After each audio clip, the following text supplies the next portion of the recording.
Hello and welcome to the WTF podcast with The Flow. My name is Stephanie Babane and I'm here to help answer all of your WTF questions when it comes to all things related to spirituality, mindset, and the metaphysical.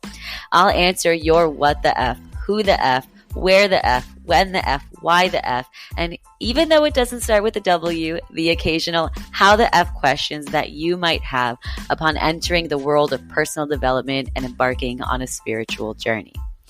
Ultimately, my hope and intention is that at the end of every single episode, you leave smiling and understanding a little bit more about yourself and how to live a happier life in the flow with this miraculous, infinitely expanding, all-loving universe that we all call home.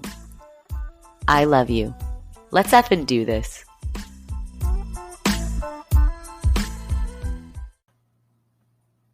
Hello, my friend, and welcome back to the WTF podcast.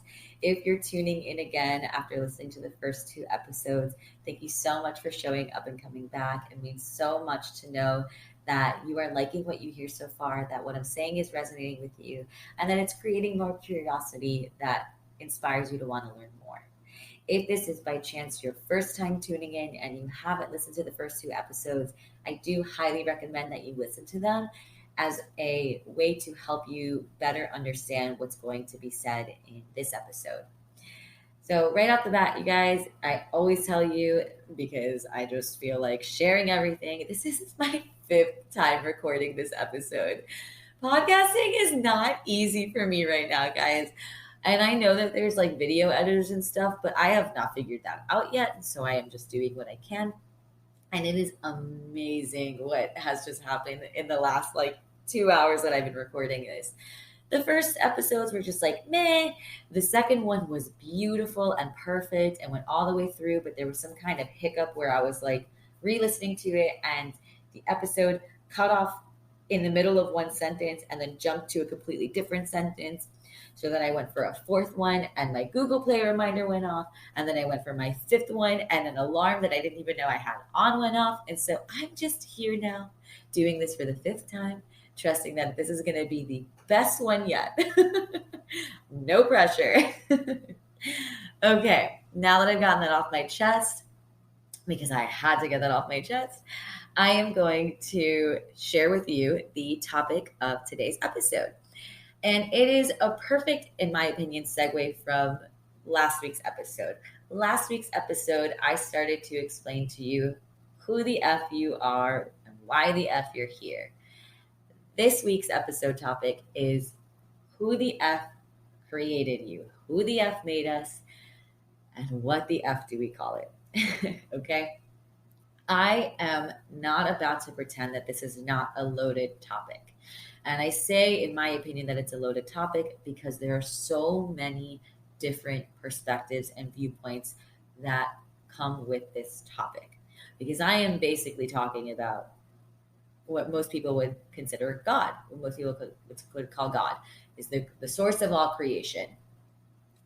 So I am not pretending that this is some light thing that I'm mentioning, but I'm going to make it as light as I can. And I'm also going to say right off the bat authentically that it's not an easy topic for me to explain, simply because, for one thing, it's almost like explaining the color orange, so to some degree, but primarily because I cannot pretend that I am a master of this by any means. I cannot say that I fully walk and talk and embody this understanding, this way of living. And that's not to say that I'm not on my way to it. I know that I'm on my way to it. I'm not living that way yet. This is part of my journey and my practice and my growth in understanding it more. And so I understand it to a certain degree enough to explain it the way that it has been explained to me.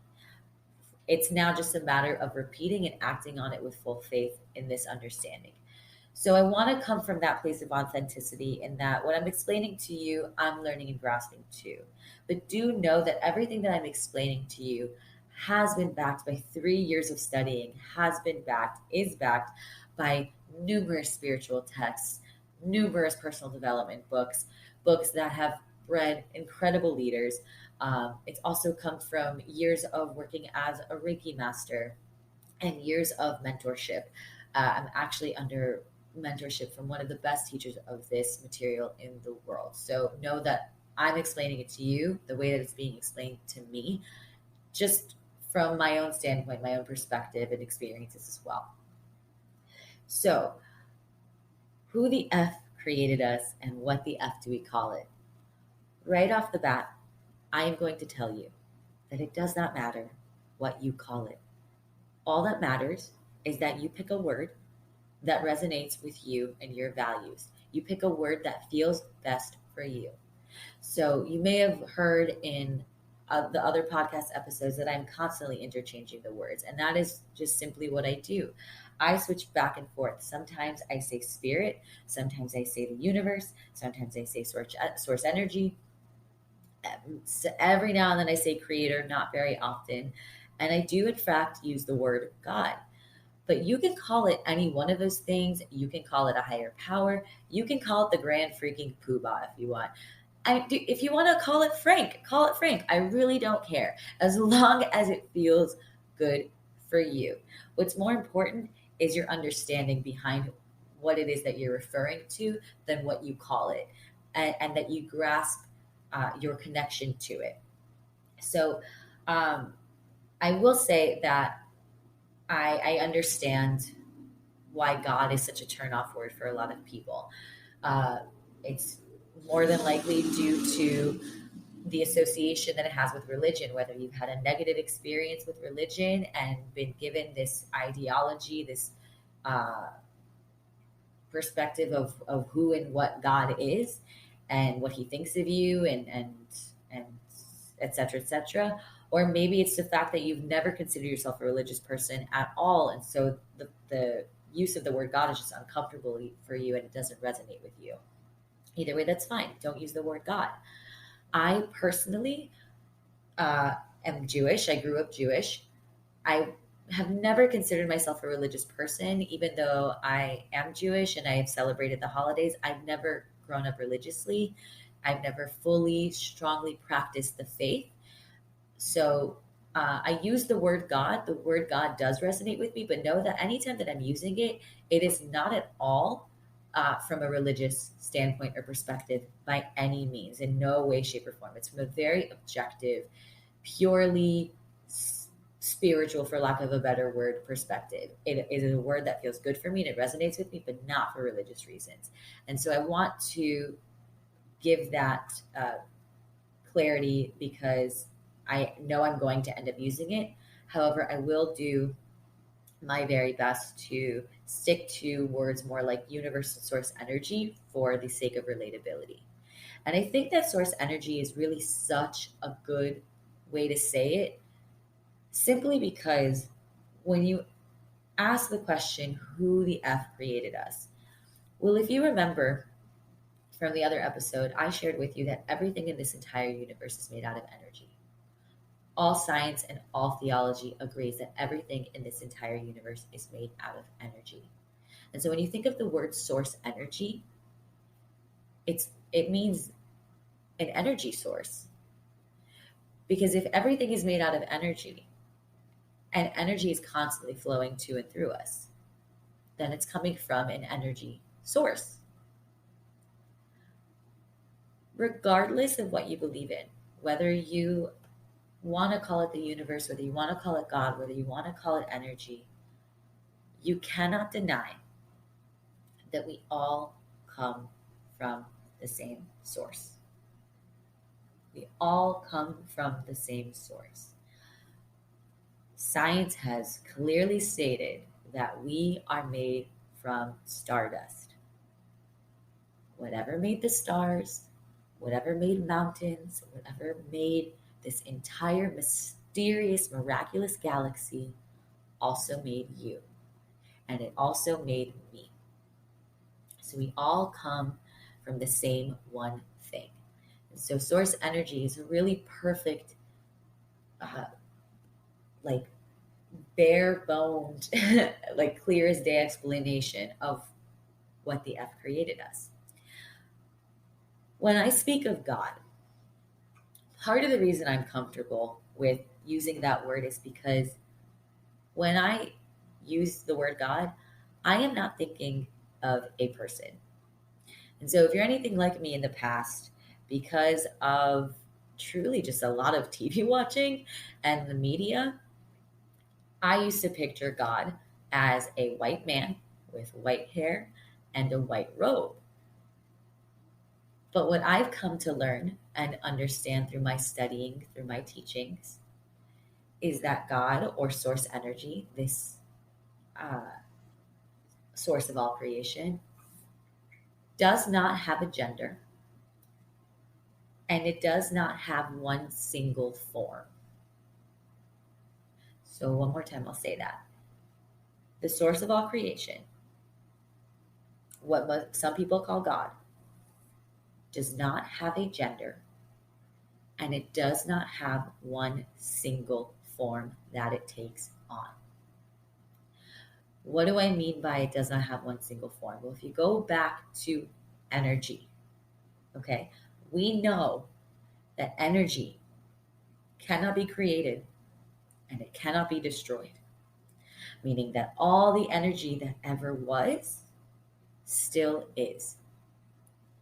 Since energy cannot be created or destroyed, that means that it is only ever constantly moving into form. It's moving into another form. So that means that energy is in everything. And if you study certain spiritual texts or religions, you will sometimes read that God is in everything, that God is in everything. Well, that's what that means. Energy is in everything. Whatever created us is in everything. It's in all things. And it's in all things, especially that have life. So this energy source that's constantly flowing to and through us, it's in every single animal, it's in every single person, it's in every single plant. There's another thing that's important to understand about this energy, which is that this energy just is.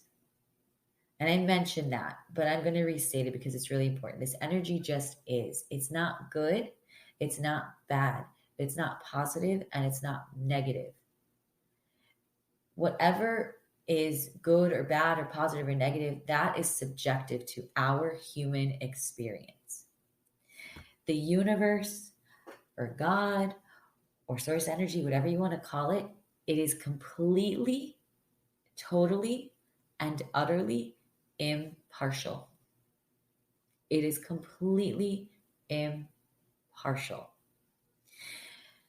which I find incredibly comforting and mind blowing because what a lot of people in religion have been taught is to believe in a God that believes in sin and that judges and that is looking down on you and telling you that you're a sinner and you did this wrong and you're bad for doing this.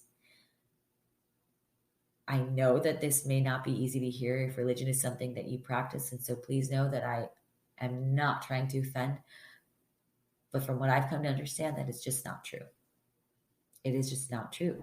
There is no one sitting up in the sky looking down at you and shaming you and telling you that you are horrible, even if you're a murderer. Even if you're a murderer. And I'm not saying that I agree with murder. I'm not saying that murder is a good thing. That's, from my point of view, a bad thing. I believe that that's wrong. But the universe is impartial. There are some spiritual texts where you will see that we were made in the image of God. We were made in the image of God. What that means is that we, just like God, just like Creator, have the ability to create. Meaning that we were created to create, just like our Creator. Our Creator gave us free will to create, free will to make our own decisions. And so if you think about source energy or Creator, consider it this unconditional, loving, all forgiving parent that is looking down on its offspring, on its children, and watching them play, watching them make a mess, hoping that they don't hurt themselves, hoping that they don't hurt each other, but never interfering with the decisions that they're making, because that would not be free will.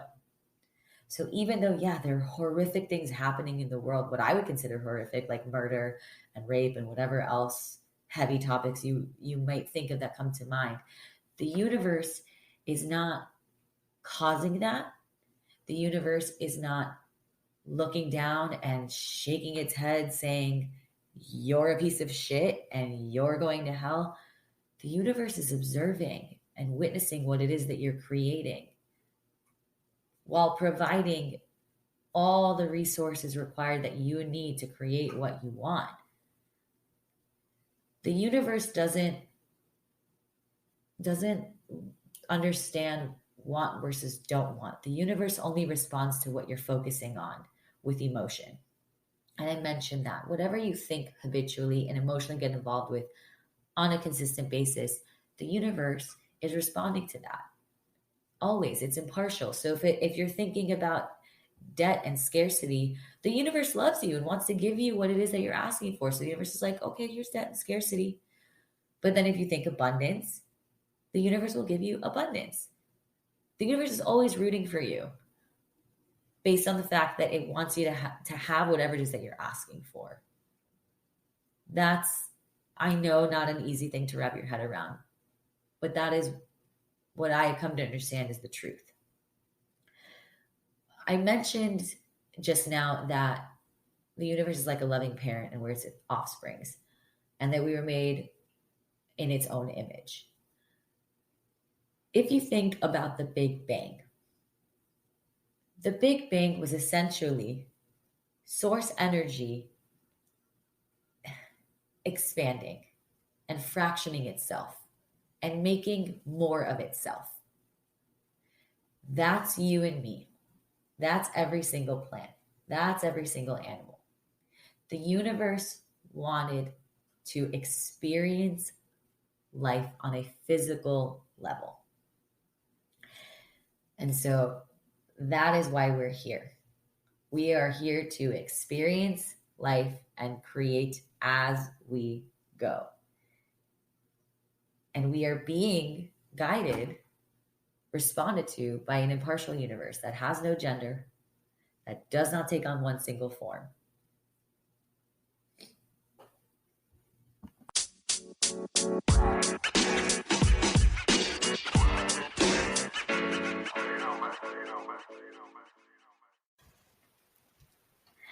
And you know what I've really come to love the most about understanding a creator from this viewpoint, from this lens, is that it's given me this certain level of comfort and feeling of safety in knowing that no matter what I do, I am enough.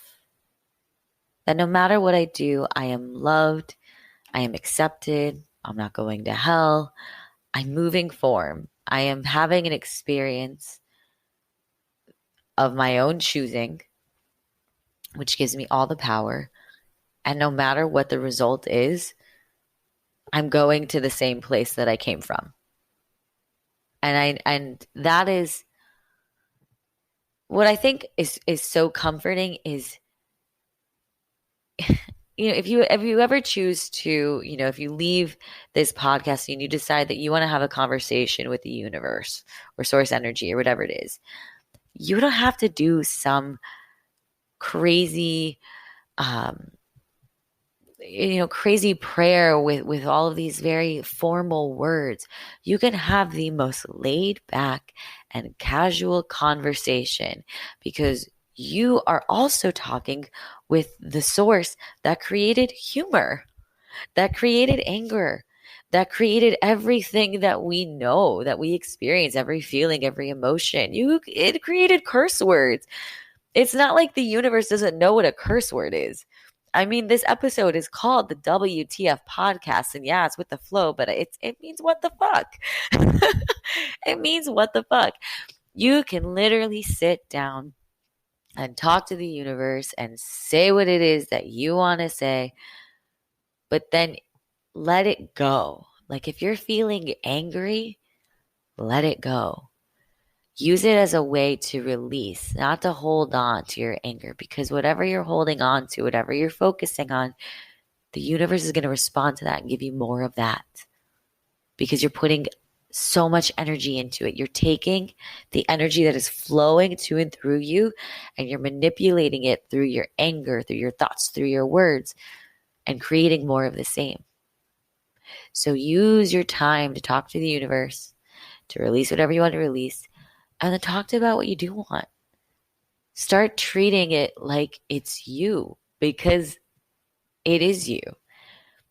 I think the hardest thing that it's been for me to grasp from what I've been learning in these teachings, and I think is particularly hard for anyone who has grown up religiously, is that when you really think about the fact that we all come from the same source, right? Like going back to the Big Bang, we had this one grand energy source, and then it split itself into trillions, endless, infinite pieces,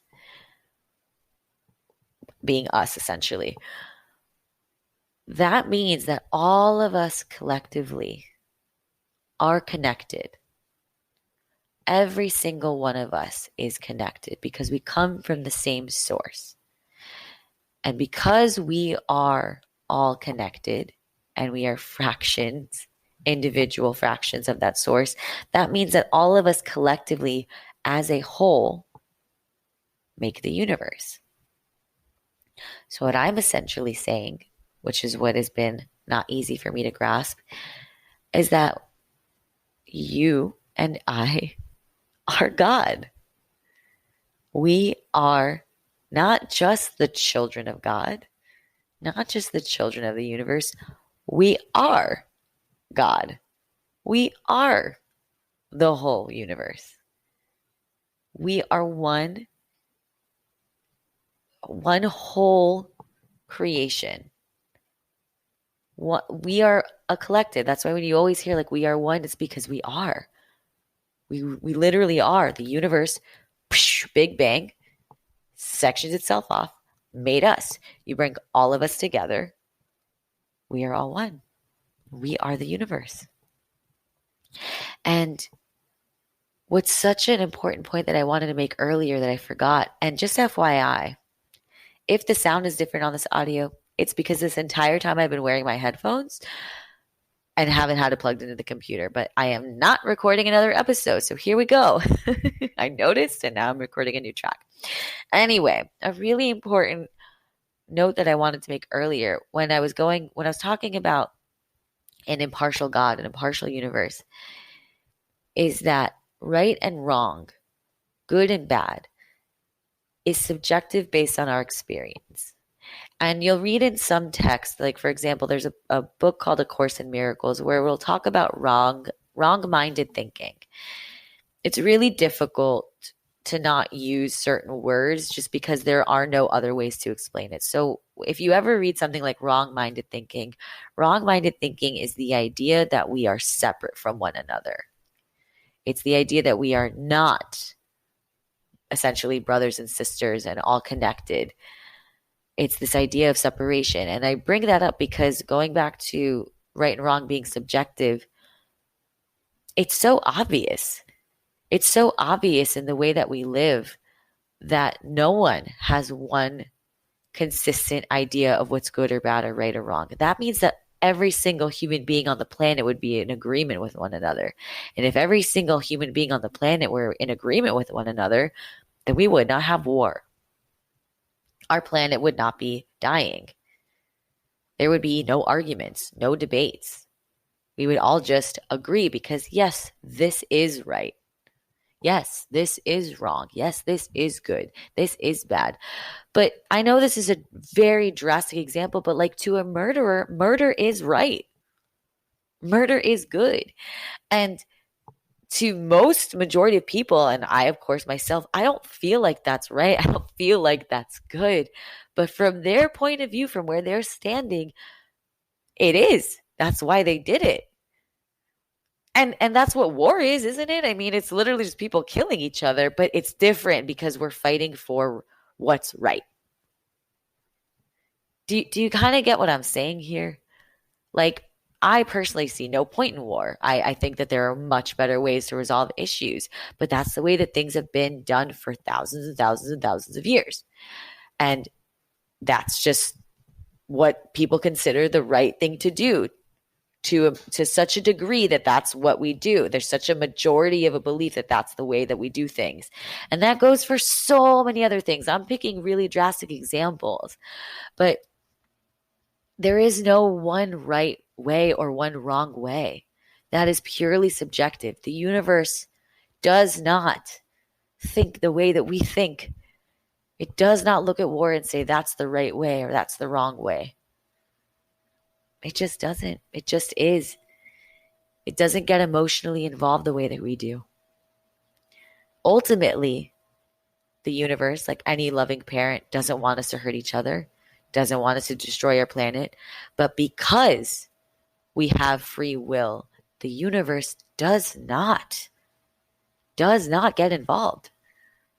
It doesn't, because then we wouldn't actually have free will. That's like a parent going out or going to their child and saying, hey, you have full freedom to go roam and play and just try not to hurt yourself, basically, and love everyone. And then your parent coming in and trying to control everything that you're doing and saying, no, that's not what I meant. That's the wrong choice. I didn't mean it like that. Do it this way. That's actually an example that I got from a book. And actually, it's a book that I highly recommend if you're ever interested. It's called Conversations with God. It's a beautiful, life-changing book. I'm only like halfway through it, maybe actually less. It's like I'm listening to the audio version. It's like a 23-hour, 24-hour listen, but it's so worth it. And some of what I'm saying is what I've learned from there.